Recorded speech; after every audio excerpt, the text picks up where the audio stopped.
Hi, I'd like to speak in this video about income inequality and ways that we can tackle that in our city.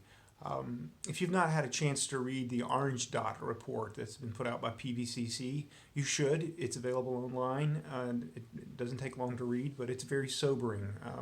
In a city with a world-class university, where the average median income is $72,000, where collectively our residents make $1.4 billion a year.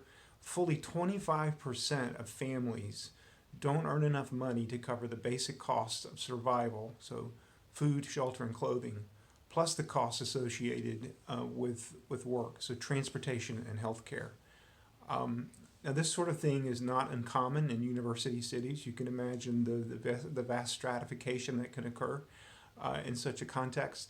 But the legacy of slavery and Jim Crow and racism add a whole other dimension to this.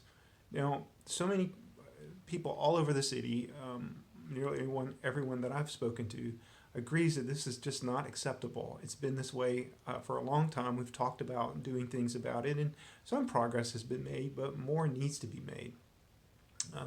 What are ways forward?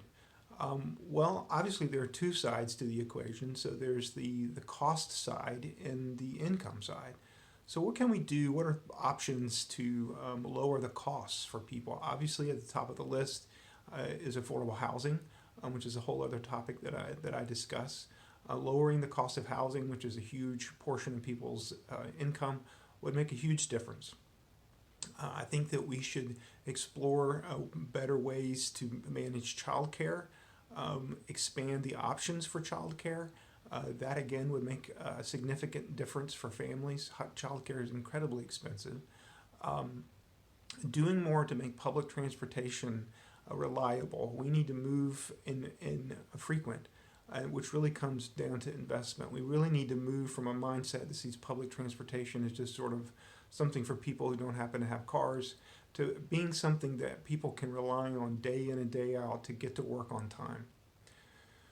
What about on the income side of the equation? Well, I think that these workforce development programs like the GO program that the city has, in particular the Network to Work program that PVCC has, are just fantastic. Network to Work that PVCC does, basically what it will do is it connects a person who has money, that is to say an employer, with someone who needs it. That is to say, usually someone without a credential who may or may not have a high school diploma. They'll connect those people and also help the individual in question get a credential so they can get their foot on the job market ladder and begin to work their way up. It's such a great example of the common good. Other things that we can do on the income side of the equation are to incentivize companies that work with the city rather, incentivize them to pay a living wage. So there's work that's been done for the city to pay its employees a living wage, and the school board is doing that, working on that with staff at the schools.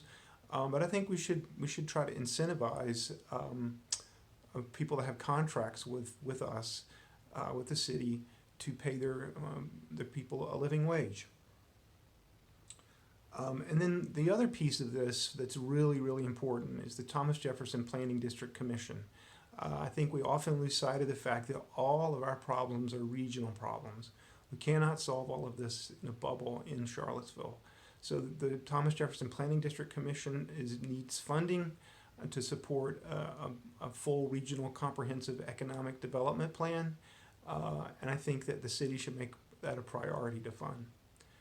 The final piece here goes beyond the income and income inequality and talks about wealth creation. And that's a whole other huge topic about community wealth building and all the things that can be done there to help people build wealth.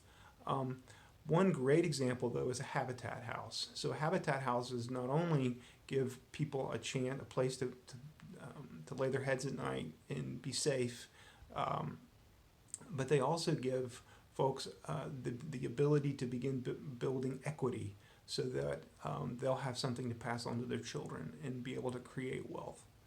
Thanks for watching this, and thank you for your time.